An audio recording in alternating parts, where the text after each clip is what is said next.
A'udzu billahi minasyaitonir rajim. Bismillahirrahmanirrahim.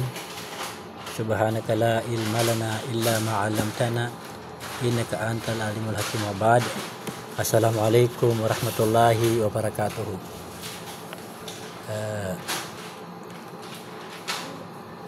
The topic that I'm going to discuss is all about the marriage and legal capacity under the ML 441, or under the subject of ML 441, comparative laws of family relations.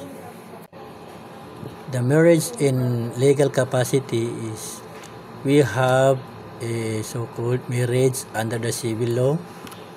We have also marriage under the Muslim law. We have also the concept of polygamy in Muslim laws versus civil law. And the last one is we have the case study, examining the application of marriage laws in both systems. In the marriage under the civil law, we have two categories, which is the requirements and formalities. Sa requirements and formalities is meron tayong 5 category. Ito ay ang legal capacity, consent, formal requirement, witness, and registrations. Sa requirements and formalities, under the marriage under civil law is meron tayong tinatawag na legal capacity. Una ay kailangan ay magkaroon tayo ng pangangailangan at formal na pagpapakasal. Una ay ang legal capacity.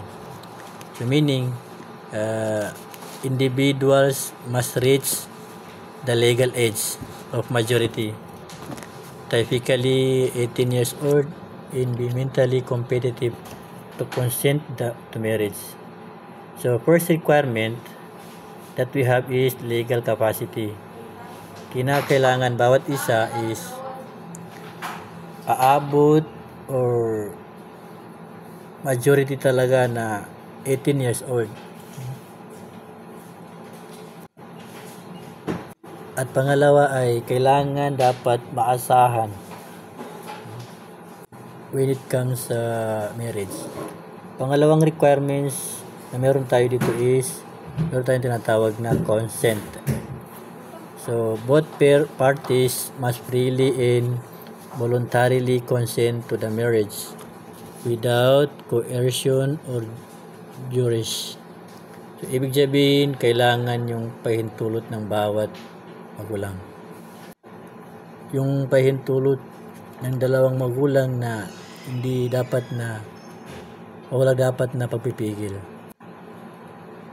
Number 3, requirements and formalities. We have formal requirements. A marriage license must be obtained from the relevant authorities, and the marriage ceremony must be performed by an authorized officiant. Ibig sabihin, when it comes to marriage under sa civil law, kailangan magkamit muna. Makita yung mga kinakailangan ng mga authorities, at ceremony must be performed by an authorized officiant. Number 4, requirements and formalities. Kailangan sa pagpapakasal is mayroong witness. Typically, 2 witnesses are required to be present during the marriage ceremony. The last requirement and formalities, pagdating sa marriage sa ilalim ng civil law, is kailangan registered or registration. The marriage must be registered with the appropriate government agencies. Okay. Pangalawang category sa marriage under civil law is meron tayong tinatawag na legal capacity. Okay. Sa legal capacity, As what we have mentioned above, kailangan dapat is yung age, kailangan yung edad niya is aabot ng 18 pataas. Okay. As mentioned above, individuals must reach the legal age of majority to marry. Pangalawang legal capacity is kailangan mayroong mental capacity. So, individuals must be mentally competent to understand the nature and consequences of marriage. Kailangan dapat meron tayong tamang pag-iisip. Maasahan tayo sa lahat ng ito. At marunong umintindi at may kakayahanan sa lahat ng mga pangyayari sa kasal. Then, pangatlong legal capacity is relationship. So, ibig sabihin, certain relationship such as those between close relatives are typically prohibited. Ibig sabihin, sa legal capacity, kailangan dapat hindi siya close, hindi mo siya masyado ka-close. Because that is typically prohibited in the marriage under civil law. And the last one in the legal capacity is meron tayong tinatawag na previous marriage. Individual must be legally single to enter into a new marriage. Kailangan dapat legally single. Ibig sabihin walang sabit bago siya magpapakasal. Or in short, na wala siyang sabit. So those are the legally capacity requirements and formalities under the marriage of civil law. Okay, let us now proceed to the next part of our topic, which is the marriage under the Muslim law. The marriage under the Muslim law, we have two categories. We have so-called requirements and consent and legal capacity. Sa requirements and consent, yun din tayo tinatawag na legal capacity. Ibig sabihin, sa marriage, sa ilalim ng Muslim law is kailangan dapat is mayroong legal capacity. So, individuals must reach the age of puberty and be mentally competent to consent to marry. The second one, in the requirements of marriage under the Muslim law is consent. Both parties must freely and voluntarily consent to the marriage with the consent of women's guardian or wali being essential. So yun ang dapat na kailangan na magkaroon sila ng tinatawag na wali.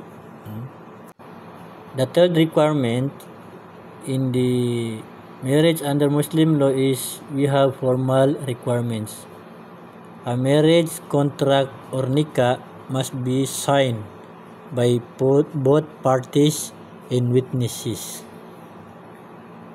And another one or another requirements in the marriage under Muslim law is we have so-called witnesses. Witnesses, we have 2 adult Muslim witnesses are required. The last requirement under the Muslim law is dowry or dower. A dowry, mahar must be agreed upon by the parties. In the second category of the marriage under Muslim law is legal capacity. Iba yung requirement and consent at iba pa rin yung legal capacity. Sa legal capacity is meron naman tayong tinatawag na age. Sa age, while the age of puberty is generally considered the minimum age of marriage, Many Muslim countries have set minimum age for marriage. Pangalawang legal capacity is dapat kailangan meron siyang mental capacity. Individuals must be mentally competent to understand the nature and consequences of marriage. Ang pangatlong legal capacity under sa Muslim law is dapat kailangan meron tayong tinatawag na relationship. Certain relationships such as those between close relatives are prohibited. And the last one is meron din tayo tinatawag na previous marriage. Sa previous marriage, individuals must be legally single to enter into a new marriage. So, dito sa Muslim law or marriage under Muslim law is may pagka pareho din doon sa marriage under civil law. Ang pinagkaiba lang naman is sa marriage under Muslim law is meron silang meron tayong tinatawag na dowry. Okay, and those are the marriage under the Muslim law. Let us now proceed to the next part of our topic, which is the concept of polygamy in Muslim laws versus civil laws prohibition. Polygamy, a contrasting perspective, the civil law and the Muslim law. So, when we say polygamy, ito yung pag-aasawa higit sa isa. So, polygamy, a contrasting perspective with the civil law and the Muslim law. So, when it comes to civil law, ang polygamy is generally prohibited under the civil law, but with monogamy being the accepted norm. So, ibig sabihin, ang polygamy under the civil law is generally prohibited. Bawal sa kanilang batas. Okay. With monogamy being the accepted norm. Pero pag asawa ng isa ay tanggap yun sa kanilang pamantayan. So, the polygamy in the Muslim law is permitted under the Islamic law. Ibig sabihin ang polygamy or ang pag-aasawa higit sa isa, dalawa, under sa Islamic law ay pinapayagan. But it is subject to strict conditions. Kailangan stricto pa rin tayo sa mga conditions nito, including the husband's ability to provide for all wives equally and the wife's consent. Kailangan pa rin natin ng agaroon ng strict, lalo na sa mga condition. Sa mga husband ability to provide for all wives equally in the wife's consent. So, those are the contrasting perspective when it comes to polygamy. Okay, let us now proceed to the next part of our topic, which is the case studies, examining the application of marriage laws in both systems. In the case study number 1, a couple wishes to marry but one party is under the legal age of majority. Meaning to say, in the case study number 1, the application of marriage laws in both civil law and Muslim law would differ. With civil law prohibiting the marriage and Muslim law potentially allowing it depending on the specific circumstances. In the case number 2, a Muslim must wishes to marry a second wife. meaning the application of marriage laws would require carefully consideration of the conditions for polygamy under Islamic law, including the wife's consent and the husband's ability to provide for both wives equally. And that is the case studies and applications of marriage laws in both systems. And let us now proceed to the conclusion of marriage under the civil laws and Muslim laws. The conclusion is that legal framework governing marriage under civil law and Muslim law differ significantly, particularly in the area of polygamy.